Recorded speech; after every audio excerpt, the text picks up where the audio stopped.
வணக்கம் குழந்தைகளே, welcome to KLBiology NEET. இன்னைக்கு நம்ம தாவரங்களோட பொதுவான பயன்பாடுகளை பத்தி தெரிஞ்சுக்க போறோம். Algae are useful to man in variety of ways. So அவங்க நிறைய விதங்கள்ல நமக்கு பயனுள்ளவையா இருக்கின்றார்கள். அப்படின்னா என்னென்ன விதம் அப்படின்னு பார்க்கலாம்.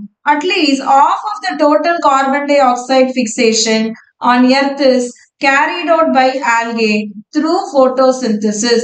அவங்க ஒளிச்சேர்க்கை செய்யும் போது பாதி அளவு கரியமில வாயு கார்பன் டை ஆக்சைடை அவங்கதான் தக்க வைத்துக் கொள்கிறார்கள், உபயோகப்படுத்திக் கொள்கிறார்கள். சோ இந்த கார்பன் டை ஆக்சைடை உபயோகப்படுத்தி அவங்க ஒளிச்சேர்க்கை செய்து கொள்கிறார்கள். Being photosynthetic, they increase the level of dissolved oxygen in their immediate environment. அப்படி ஒளிச்சேர்க்கை செய்யும் பொழுது கார்பன் டை ஆக்சைடை பயன்படுத்தி கொண்டு அவங்க என்ன வெளியிடுறாங்க? ஆக்சிஜனை அவங்க சூழியல்ல வெளியிடுறாங்க.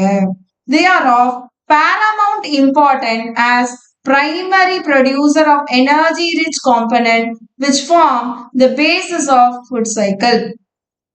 So இவங்க தான் நீர்நிலைகள்ல முக்கியமான உணவு சைக்கிள்ல முக்கியமான பங்கு வகிப்பவர்களாக இருக்கின்றார்கள். ஏன் அப்படின்னு பார்த்தோம்னா, இவங்க ஒளிச்சேர்க்கை செய்யறாங்க.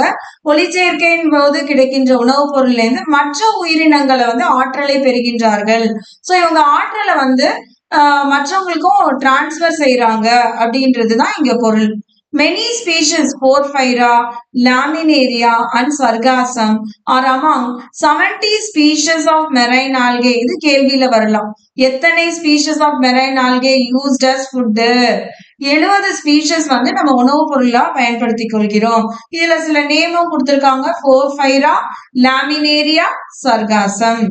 Certain marine brown and red algae produce large amount of hydrocolloids, water holding substances. தண்ணீரை தக்க வைத்துக் கொள்ளும் பொருளாகவும் அவங்க இருக்கிறாங்க. அதுக்கு உதாரணம் அப்படின்னு பாத்தீங்கன்னா, algine in brown algae, carrageen in red algae. இந்த carrageen 2 முறை நீட் தேர்வுல கேட்கப்பட்ட கேள்வி. carrageen என்பது எந்த வகையான பாசி வகையை சேர்ந்தது? சிவப்பு பாசி வகையை சேர்ந்தது. இது உங்களுக்கு சிவப்பு பாசி வகையோட வகைப்பாடுல கொடுத்திருக்க மாட்டாங்க இந்த உதாரணத்தை. இந்த முன்னேற்றம் என்ற இன்ட்ரடக்ஷன் பார்ட்ல தான் உங்களுக்கு கொடுத்திருப்பாங்க carrageen அப்படின்றது. which are used commercially. So பொருளாதார ரீதியா அவங்கள நம்ம பயன்படுத்திக் கொள்கிறோம். Agar, one of the commercial products obtained from Gelidium and Gracilaria, are used to grow microbe and in preparation of ice creams and jellies. So Gelidium and Gracilaria இவங்க நம்ம என்ன எடுக்கிறோம் அப்படின்னு பாத்தீங்கன்னா, அகார்கள், அகார் அப்படின்னு சொல்லுவோம். இது நுண்ணுயிர்களை வளர்ப்பதற்கும் ஐஸ்கிரீம்கள் மற்றும் ஜெல்லிகளை தயாரிப்பதற்கும் பயன்படுத்திக் கொள்கிறோம். Chlorella, unicellular algae rich in protein, is used as food supplement even by space travelers. So chlorella அப்படின்றது ஒரு செல் பாசி வகையை சேர்ந்தது. இந்த ஒரு செல் பாசி வகைய ஈவன் நம்ம வானியல் பயணிகள் கூட பயன்படுத்திக் கொள்கிறார்கள். ஸ்பேஸ் டிராவலர்ஸும் அது உணவுப் பொருளா யூஸ் பண்ணிக்கிறாங்க அப்படின்னு சொல்றாங்க. The algae are divided into 3 main classes. They are chlorophyceae, Piophyceae and Rhodophyceae. இந்த பாசி வகைகளை 3ஆ பிரிக்கிறோம். என்னென்ன அப்படின்னு பாத்தீங்கன்னா, Chlorophyceae, Piophyceae and Rhodophyceae. So இதோட சுருக்கம் என்ன அப்படின்னு பாத்தீங்கன்னா, அவங்க கரியமில வாயு கார்பன் டை ஆக்சைடை பயன்படுத்தி ஒளிச்சேர்க்கை செய்வதன் மூலமாக அவங்க முதல்ல ஆக்சிஜனை அவங்க சரௌண்டிங்ல இன்க்ரீஸ் பண்றாங்க, அதிகப்படுத்துறாங்க.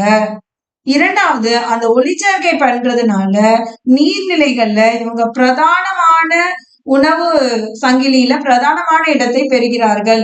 ஆற்றலை மற்ற உயிரினங்களுக்கும் அவங்க செலுத்துறாங்க. அடுத்தது நீங்க பாத்தீங்கன்னா, இவங்க உணவு பொருளாவே பயன்படுறாங்க. முக்கியமா 70 வகையான மெரைன் ஆல்காக்களை நம்ம உணவு பொருளா பயன்படுத்தி கொள்கிறோம். இவங்க தண்ணீரை தக்க வைத்துக் கொள்ளும் பொருளாவும் இருக்கிறாங்க. அதுக்கு உதாரணம் algine and carrageen. அகார் அப்படின்றது ஒரு பொருளாதார ரீதியா எடுக்கக்கூடிய ஒரு பொருளா இருக்கு. அதுல ஜெலிடியம் அண்ட் கிராசிலேரியால இருந்து எடுக்கிறாங்க. இது நுண்ணுயிர் வளர்ப்பு மற்றும் ஐஸ்கிரீம் ஜெல்லிகள் தயாரிப்பதற்கு பயன்படுத்தப்படுகிறது. குளோரெல்லா என்பது ஒரு செல் பாசி வகையா இருக்கிறது. அந்த ஒரு செல் பாசி வகை வந்து ஸ்பேஸ் டிராவலர்ஸ் எடுத்துன்னு போறாங்க. இதுல 3 வகைப்பாடுகள் இருக்கிறது. அதை பத்தி தான் நம்ம பின்னாடி படிக்க போறோம் குழந்தைகளே. உங்களுக்கு புரிந்திருக்கும் நம்புறேன். Please subscribe, share and support. இதை கேட்டுட்டு இருக்கும் போது ஒரு லைக் போட்டீங்கன்னா எனக்கும் சந்தோஷமா இருக்கும். நன்றி குழந்தைகளே.